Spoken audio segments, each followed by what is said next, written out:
तर विधान परिषदेच्या निवडणुकीसंदर्भातली ही एक अत्यंत महत्त्वाची बातमी। विधान परिषद निवडणुकीसाठी आज मतदान होणार आहे। 11 जागांसाठी 12 उमेदवार रिंगणामध्ये आहेत।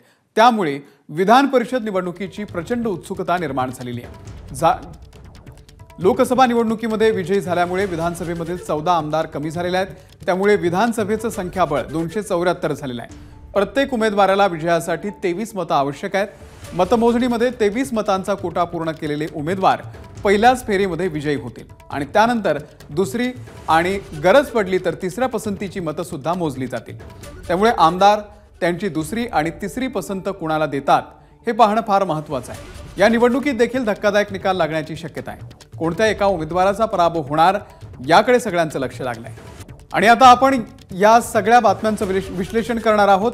महायुती कशा पद्धतीने जुळवाजुळव करतेय, महाविकास आघाडी सुद्धा कशा पद्धतीने रणनीती आखतीये, या संदर्भात अधिक अपडेट देण्यासाठी महायुतीचे अपडेट देण्यासाठी अक्षय भाटकर आणि महाविकास आघाडीचे अपडेट देण्यासाठी राजू सोनावणे आपले दोन्ही प्रतिनिधी आपल्या सोबत आहेत। सुरुवातीला जाऊयात राजूकडे। राजू, महाविकास आघाडीला कशा पद्धतीने आजचं कारण महाविकास आघाडीने तिसरा उमेदवार दिलेला आहे, तिसरा उमेदवार निवडून आणण्यासाठी त्यांचा कशा पद्धतीने प्लॅन ठरलेला आहे? अगदी पाहता आपण महाविकास आघाडीने 3 उमेदवार जे आहेत ते रिंगणात उभे केलेले आहेत।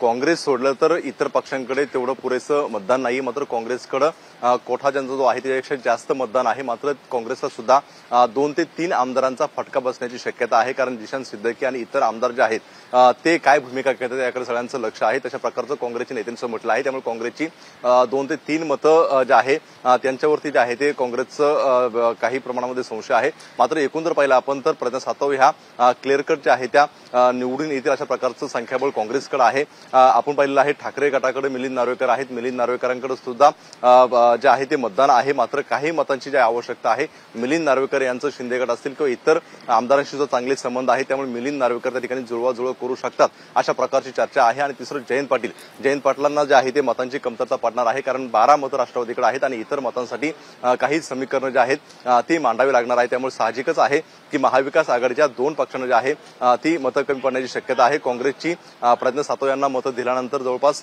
10 ते 12 मतं जे आहे ती मिलिंद नार्वेकर यांना पडू शकतात। मात्र जयंत पाटील यांना राष्ट्रवादीची 12 मतं पडल्यानंतर अपक्ष आणि इतर आमदारांवरती जे आहे ती भिस्त बाळगून राहावी लागणार आहे।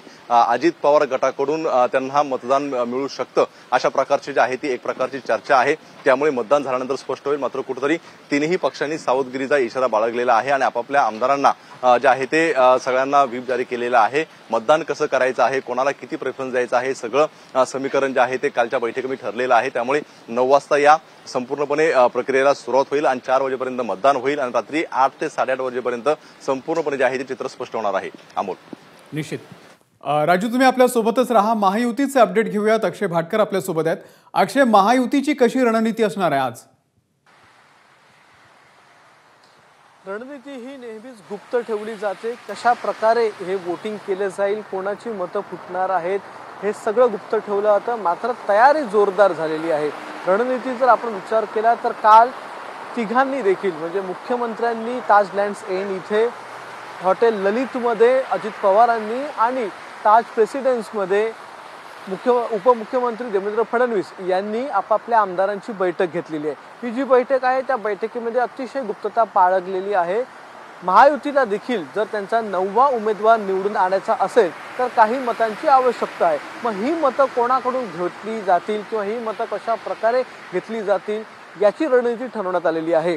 मुख्यतः काँग्रेसकडे अधिकचे काही मतं आहेत, शिवसेनेकडे अधिकची काही मतं आहेत आणि या सगळ्याची जुळवाजुळव करून महायुतीचा 9वा उमेदवार हा जिंकून यायलाच पाहिजे अशा प्रकारचा व्हीप हा सगळ्या आमदारांना देण्यात आलेला आहे। त्यामुळे महायुतीची मतं किती प्रमाणात फुटतात याकडे देखील लक्ष आहे, पण ती जास्तीत जास्त फुटणार नाहीत हेच सध्या बघण्यात आलेलं आहे। काल काही आमदारांशी देखील ताज प्रेसिडेन्सीमध्ये आणि ताज लँड्स एंड इथे आमची चर्चा झाली। त्यावेळी त्यांनी सांगितलं की काही मतांची जुळवाजुळव करण्यासाठी नेते प्रयत्नशील आहेत, पण हे जे नेते प्रयत्नशील आहेत त्यांचे काय प्रयत्न आहेत, कोणासंदर्भात आहेत हे सगळं गुप्त ठेवण्यात आलेलं आहे। आणि या संपूर्ण रणनीतीमध्ये कशाही प्रकारे 9वा उमेदवार महायुतीचा जिंकून यायला हवा असं सांगण्यात आलेलं आहे. भाजपचे जे 5 उमेदवार आहेत त्यांच्याकडे पुरेसं संख्याबळ आहे. एकनाथ शिंदे यांच्याकडे देखील पुरेसं संख्याबळ असल्यामुळे त्यांचे देखील 2 आमदार निश्चित. म्हणजेच भावना गवळी आणि कृपाल तुमाने यांचा मार्ग हा सुकर दिसतोय. पण अजितदादा गटामध्ये जर विचार केला तर त्यांचे जे दुसरे उमेदवार आहेत गर्जे, त्यांच्या संदर्भात सध्या शक्यता सांगितली आहे. त्यांना काही मतांची जुळवाजुळव करायची शक्यता आहे. मात्र विधान परिषद निवडणूक आहे, काहीही होऊ शकतं. काही होऊ शकतं याचा प्रत्यय आपण गेल्या निवडणुकीत सुद्धा बघितलेला होता. देवेंद्र फडणवीस यांनी अनेकांना धक्के दिलेले होते. त्यामुळे या निवडणुकीमध्ये नेमकं काय घडतंय ते सुद्धा पाहणं खूप महत्त्वाचं आहे. अक्षय आणि राजू दोघांचेही खूप खूप आभार.